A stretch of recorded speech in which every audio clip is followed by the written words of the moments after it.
Moi, je me demande, est-ce que les Chinois, les Indiens, les Japonais qui nous envoient ces produits utilisent eux-mêmes les produits là chez eux? Ils ne les utilisent pas. On fabrique ces produits, on nous envoie. Et vous pensez que c'est en faisant une agriculture de substance comme ça que nous allons nourrir nos populations? Ce n'est pas possible. Il y a un sérieux problème de financement. D'accord? Et c'est ici que le business a son sens. On va parler du business. Les amis, je pense que vous connaissez cette chanson. Investissez dans l'agriculture. Investissez dans l'agriculture. L'agriculture rend millionnaire. L'agriculture rend milliardaire. Non, venez, investissez dans l'agriculture. L'Afrique a des terres arables, des terres inexploitées. Mais pourtant, on ne nous dit jamais la vérité. Et dans cette vidéo, il s'agira de toucher du doigt la réalité. On est sur le terrain, on va voir ce qui se passe. D'accord? Ici, je ne vous parle pas en tant qu'agronome seulement, puisque pour ceux qui ne me connaissent pas, je m'appelle Lucien. Je suis entrepreneur, agroéconomiste de formation de façon globale, je suis agronome. Donc ici, là, je ne vais pas vous parler seulement en tant qu'agronome. Non, ce n'est pas ça. Mais nous allons toucher du doigt la réalité. On est sur le terrain, on va voir ce qui se passe. Parce qu'il est très compliqué, il est difficile d'investir dans l'agriculture et estimer, nourrir une grande population. Parce que vous voyez ici, les agriculteurs africains n'ont pas assez de moyens. Mais avant de décider d'investir, d'emblaver des hectares, il faut quoi? Il faut des machines agricoles. Les agriculteurs en moyenne, c'est 2-3 hectares maximum parce que l'agriculture est toujours archaïque, avec des outils rudimentaires. Regardez de ce côté ce que le jeune homme est en train de faire. Il est en train de faire les billons, mais c'est avec la roue. C'est compliqué. Et ça, là, comme ça, tu vas faire ça pour nourrir combien de personnes? On dit que les Africains n'aiment pas l'agriculture, que les Africains ont des terres arables, mais ne les exploitent pas. Mais la réalité, elle est ici. Tant que nous continuons d'utiliser les outils rudimentaires pour la production, on ne peut jamais faire une production à grande échelle. Vous voyez, on ne peut jamais faire une production à grande échelle. Donc, il y a un sérieux problème de mécanisation. D'accord? Donc, moi, je pense qu'on doit mécaniser l'agriculture. On doit arrêter de produire seulement à petite échelle pour nourrir nos familles. Parce qu'ici, l'agriculture, nous faisons seulement une agriculture de subsistance. On culture juste pour se nourrir et certaines fois pour vendre un peu pour les besoins de la famille. À tel point que l'agriculteur dit que son activité ne rapporte pas. Mais il y a un sérieux problème. La mécanisation. Je pense qu'il faut mécaniser l'agriculture. Parce qu'il serait compliqué à un agriculteur qui gagne à peine 200 000, 300 000 par an de dire qu'il va payer par exemple un tracteur agricole. Un tracteur agricole à coût de millions. Et le problème également, c'est que ces agriculteurs-là ne sont pas professionnels. On avait appuyé techniquement les agriculteurs avec des tracteurs agricoles, mais quelques années après, ces tracteurs-là sont gâtés parce que les agriculteurs n'ont pas bien utilisé ces tracteurs-là.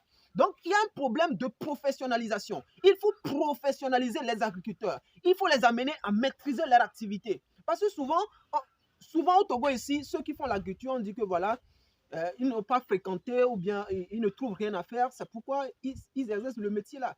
Et voilà, nos diplômés, même nos agronomes sont dans les bureaux. Les agronomes sont dans les bureaux. Vous faites quoi au bureau? Il faut venir sur le terrain, il faut travailler. C'est en travaillant, c'est en étant sur le terrain que vous allez découvrir des choses. En fait, de pouvoir aider les agriculteurs de façon globale. C'est de ça qu'il s'agit. Mais regardez ici, il est en train de travailler. Regardez ça. Moi, j'ai connu ça là. Je ne vous parle pas en tant qu'agronome. Je vous dis que moi, j'ai connu ça là. D'accord? Moi, j'ai fait ce travail-là. Pendant 10 ans, 15 ans, depuis que je suis petit, moi, j'ai fait ce travail-là. Je sais comment on le fait. Je sais comment on le fait très bien. Tant que nous allons continuer d'utiliser les coupes-coupes pour tailler, d'utiliser la daba pour faire des billons, d'utiliser la daba pour labourer, tout ça là, d'utiliser la roue pour sarcler, non, on ne fera qu'une production à petite échelle. Regarde, le Togo importe plus de 158 milliards de francs CFA de produits alimentaires. Et vous pensez que c'est en faisant une agriculture de substance comme ça que nous allons nourrir nos populations? Ce n'est pas possible. Il y a un sérieux problème de financement. D'accord? Et c'est ici que le business a son sens. On va parler du business. Tu vois, ici par exemple, les agriculteurs ont des difficultés, ne peuvent même pas acheter des tracteurs agricoles. Et ça comme ça, si toi tu as de l'argent, tu achètes un tracteur agricole et viens, tu mets ces tracteurs en location. Tu paies des tracteurs agricoles, tu les mets en location. C'est comme ça que tu pourras aider les agriculteurs et en parallèle, tu peux gagner de l'argent. Aujourd'hui, il y a les charrues partout, les outils qui ne coûtent pas cher. Tu peux faire la même chose. Tu peux les charrues ici pour voilà, labourer les sols des agriculteurs, aider les gens pour qu'ils puissent se lancer. Et à vous, ceux de la diaspora, si vous voulez investir en agriculture, ne venez pas pour faire une agriculture à petite échelle. Non, il ne s'agira pas de ça. Venir par exemple emblaver 1 hectare de maïs et penser venir investir. Non. Si vous venez, préparez-vous suffisamment. Faites de grandes choses. C'est de ça qu'il s'agit. 5 hectares, 10 hectares, 20 hectares. C'est de ça qu'il s'agit. Il y a des parcelles inexploitées. Hein? Moi, je viens, regardez. C'est la voie que moi j'ai pris pour venir. D'accord? Il y a des parcelles, tellement d'espace inexploités. Il y a tellement de choses à faire. Mais il faudrait que l'agriculture soit mécanisée. Vous qui avez de moyens, venez, travaillez avec les tracteurs agricoles. Achetez les tracteurs agricoles. Travaillez. On va essayer de questionner le monsieur là. Monsieur, bonjour. Bonjour, monsieur. Est-ce que ça va? Ça va, monsieur. Est-ce que vous continuez comment le travail? C'est difficile, non? C'est difficile. C'est très difficile. Ça, comme ça, vous faites combien de l'eau ici? Banalement. Il faut parler un peu fort là. Banalement, 10 lots. 10 lots. Ouais, et avec 10 lots, c'est-à-dire 10 lots, tu vas tenir la roue comme ça. Hein, d'accord? Tu tiens la roue comme ça pour travailler. Tu tiens la roue comme ça pour travailler. 10 lots. Tu tiens la roue comme ça pour travailler. Vous voyez que c'est compliqué. Donc, il y a un problème de mécanisation. Là, le business a son sens. Vous achetez les machines agricoles, vous les mettez en location. Vous allez voir, les gens vont vous appeler. Parce que ici, lorsqu'un tracteur vient ici, 10 lots, ça ne va même pas faire c'est 1 heure de temps, même tout à l'heure, c'est fini. Tout à l'heure, c'est fini. Vous voyez, il y a le business à faire également dans l'agriculture. À vous, ceux de la diaspora, vous voulez investir, c'est bien, c'est très bien. Non, l'agriculture, ça rapporte énormément. Mais venez avec les machines agricoles. Achetez les machines agricoles. Que ce soit les machines agricoles qui coûtent 2 millions, 3 millions, 4 millions. Dans mes prochaines vidéos, je vais vous présenter les machines agricoles. Je pense qu'il faudrait que je vous présente les machines agricoles. Parce que moi, j'ai exercé le métier. Vous voyez, nous, on sarclait, on faisait les bions comme ça avec la main. Et on taillait avec le coucoupe. On faisait tout à la main. Même jusqu'à la récolte. On utilisait la main. Par exemple, le riz, il faut taper ça. Mais aujourd'hui, il y a les machines agricoles. Le soja, il faut abattre ça. Mais aujourd'hui, il y a les machines agricoles qui vous permettent de faire ce travail-là facilement. À vous qui avez de l'argent, investissez dans ces machines agricoles-là. Mettez-les en location aux agriculteurs parce que ça pourra vraiment les aider. Si vous êtes quelqu'un de la diaspora et que vous voulez aussi aider les agriculteurs du pays, n'arrêtez pas seulement de dire que non, que nous sommes là en Afrique, que nous avons tout, mais on ne travaille pas. On n'a pas tout. Comment est-ce que tu peux travailler avec la main pour emblaver de grandes surfaces? C'est pas possible. Il y a des hectares, des surfaces inexploitées. Il faut les machines agricoles. C'est de ça qu'il s'agit. On ne peut pas faire toujours une agriculture de subsistance comme ça. Vous voyez, je suis tellement en courroux, je suis vraiment énervé. Parce que moi, j'ai connu ce travail-là. Moi, je l'ai fait. C'est de ça qu'il s'agit. Moi, je l'ai fait. Donc, si aujourd'hui encore, nous continuons de travailler comme ça, et nous allons encore crier que voilà, nous avons des terres arables inexploitées, c'est inadmissible. C'est inadmissible. Et vous-même, vous le savez, la non-mécanisation de l'agriculture amène les agriculteurs à utiliser les produits phytosanitaires. Trop de produits phytosanitaires. On a des herbicides, des insecticides. Parce que à toi seul, tu ne peux pas travailler.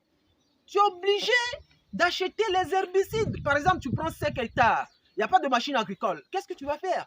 Tu appelles 5, 6 boîtes, 10 boîtes. Et puis tu herbicides les herbes. Et tout est propre. En le faisant, qu'est-ce que nous faisons? Nous sommes en train de produire des denrées alimentaires qui vont détruire notre propre santé. Moi, je me demande, est-ce que les Chinois, les Indiens, les Japonais qui nous envoient ces produits utilisent eux-mêmes les produits là chez eux? Ils ne les utilisent pas. On fabrique ces produits, on nous envoie parce qu'on sait que nous, on n'a pas de machine agricole. Vous voyez, nous, on nous amène seulement, on utilise, on est tellement content. L'agriculteur lambda utilise, non, il est content, il ne laboure pas. Parce que généralement, personne ne laboure. Personne ne laboure encore. Quand tu vois les gens, hein, ils ne font qu'herbicider les herbes. On utilise les produits phytosanitaires. C'est tout ce qu'on fait. Et ça fait mal. Hein? On ne peut pas faire une agriculture professionnelle. Hein? Les Chinois, ils nous envoient ces produits-là. Mais chez eux, ils font l'agriculture biologique. Ils n'utilisent pas les produits. Mais on fabrique ces produits-là pour nous envoyer. C'est comme ça, ils peuvent faire pour réduire la population. C'est comme ça. Quand on nous parle de l'agriculture biologique, on se dit que c'est quoi? Non, c'est rien. On ne contrôle même pas ce qu'on mange. C'est pourquoi même j'avais lancé une formation dans laquelle nous allons vous apprendre comment vous-même vous allez produire ce que vous mangez. Parce que c'est plus bon de contrôler ce que vous mangez. Je vous ai parlé de la santé. Si ta santé est défectueuse, comment tu vas faire? Et partout, les agriculteurs utilisent que les produits chimiques, les produits phytosanitaires. Parce qu'il faut accroître la production, la productivité. C'est quand même bizarre. Il faut qu'on se réveille. Il faut qu'on travaille. Il faut qu'on pense autrement. N'attendons pas que c'est les gens qui viendront prendre nos hectares de terre que tu vas pour finir par que tu veux importer ça, exporter ça chez eux, transformer ça et revenir nous vendre ça très cher. C'est ce qui se fait. Les Indiens, ils viennent, ils achètent des terres ici, après ils cultivent, après ils exportent les produits chez eux, ils transforment et ils reviennent nous vendre ça très cher. Non, les gars, qu'est-ce qu'on fait? Qu'est-ce qu'on fait? Je pense que nous sommes tous fils de ce continent et on doit travailler. Je le dis vraiment ouvertement, on doit travailler. Quittez les bureaux, les agronomes, quittez les bureaux. Quittez les bureaux, même si vous êtes un médecin, vous êtes comptable, vous pouvez investir en agriculture. Parce que la problématique, elle nous engage tous. C'est de ça qu'il s'agit. Il faudrait qu'on se lance. Il faudrait qu'on pense autrement. Il faudrait qu'on change la donne. Partout, on utilise les produits phytosanitaires. Parce qu'on doit produire pour nourrir des animaux, quoi. On est des animaux.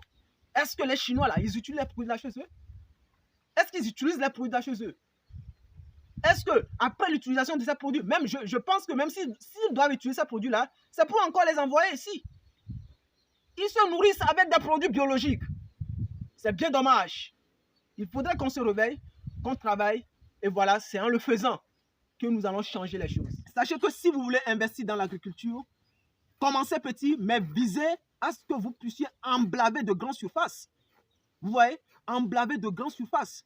Si vous venez, suivez d'abord des formations. Exercez le métier comme un professionnel. D'accord? Parce qu'il y a des personnes qui se sont lancées et qui ont fait des portes énormissimes. Donc, formez-vous. C'est important. Formez-vous. Même si vous-même, vous n'allez pas travailler, formez-vous. Une fois que vous formez, vous savez qu'il faut faire tel comme ça, tel comme ça, tel comme ça. Ne donnez pas vos argent seulement aux personnes de voilà, j'investis. Tu investis quoi? Toi-même, tu dois maîtriser la chose d'abord. Il faut maîtriser, il faut savoir comment la chose fonctionne. Même si c'est en élevage, tu dois savoir comment ça fonctionne. Même si tu ne vas pas faire, tu ne vas pas les essayer, tu dois savoir comment ça fonctionne. Et c'est comme ça que tu pourras réussir dans ce domaine. Si tu n'exerces pas un métier comme un professionnel, tu ne peux pas faire quelque chose d'agréable. Tu vois ce que je dis? Donc, il y a un réel problème. Il faut mécaniser l'agriculture. Il faut quitter l'agriculture de subsistance. Voilà, il faut mécaniser l'agriculture. Parce qu'aujourd'hui, si nous voulons véritablement produire pour nourrir la population et refuser d'importer les produits alimentaires, agroalimentaires, par exemple, tout ça là, il faudrait premièrement qu'on emblave de grandes superficies et ensuite de passer à l'industrialisation. Il faut transformer nous-mêmes nos produits. C'est de ça qu'il s'agit. Il faut transformer nous-mêmes nos produits. Je suis vraiment énervé, les gars. Mais on aura beaucoup de choses à dire sur cette chaîne. Dans les prochaines vidéos, je vais vous présenter les machines agricoles. Dès que vous investissez, dès que vous investissez en agriculture, investissez également dans ces machines agricoles-là. Ou soit, achetez ces machines et mettez-les en location. De la préparation du sol jusqu'à la récolte. Il y a différentes machines aujourd'hui. Il y a vraiment toute une gamme de machines disponibles sur le marché. Que ce soit les tracteurs coûtent cher. Si vous ne pouvez pas acheter des tracteurs, il y a des charrues et toute une gamme de machines agricoles que vous pouvez acheter. Vous savez, il faut investir en agriculture, mais il faut aussi penser la mécaniser. Sans la mécanisation, on ne peut pas faire une production à grande échelle. On ne peut pas continuer d'utiliser le coupe-coupe, la daba, la roue et penser nourrir toute une population. Non, ce n'est pas possible. Alors, c'était Lucien. Sur cette chaîne, je vous parle de business. Et quand il s'agit de business, je vous parle de l'élevage, de l'agriculture et d'autres business. Je vous parle du mindset et je vous parle surtout de votre croissance personnelle. Alors, investissez les gars, venez investir, mais aussi pensez mécaniser l'agriculture. J'ai trop parlé, je vous donne rendez-vous dans une prochaine vidéo. Ciao.